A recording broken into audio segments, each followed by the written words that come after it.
Hannah സങ്കടയാതനയാണ് അർപ്പിച്ചത്.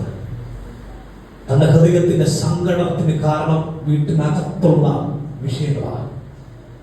തന്റെ തലമുറയോട് ബന്ധപ്പെട്ട വിഷയമാണ് തന്നെ സങ്കടപ്പെടുത്തുന്നത്. ഹലോ, തന്നെ സങ്കടപ്പെടുത്തുന്ന വിഷയം എന്താണെന്നറിയാമോ? തലമുറയുമായിട്ട് കണക്റ്റഡ് ആയിട്ട് നിൽക്കുന്നതാണ്.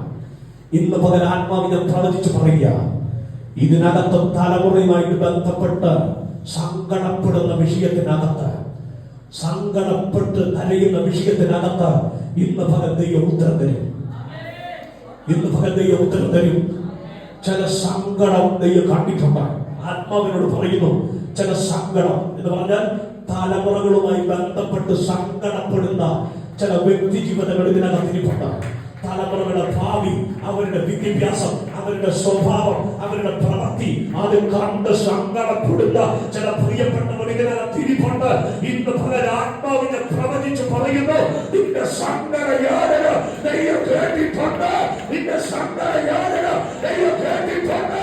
ഈ ആണ്ട് അവസാനിക്കുന്നതിന് മുൻപ് തന്നെ നിന്റെ തലമുറയുടെ വിഷയത്തിനകത്ത്, നിന്നെ സങ്കടപ്പെടുത്തുന്ന വിഷയത്തിനകത്ത് ദൈവം അത്ഭുതം ചെയ്യുന്നു. വിശ്വസിക്കുന്ന ദൈവജനത്തിനാണ് ഇന്ന് ദൈവത്തിൽ സ്തോത്രം ചെയ്യുന്നു. നമ്മുടെ സങ്കടയാതന കേൾക്കുന്ന ദൈവം.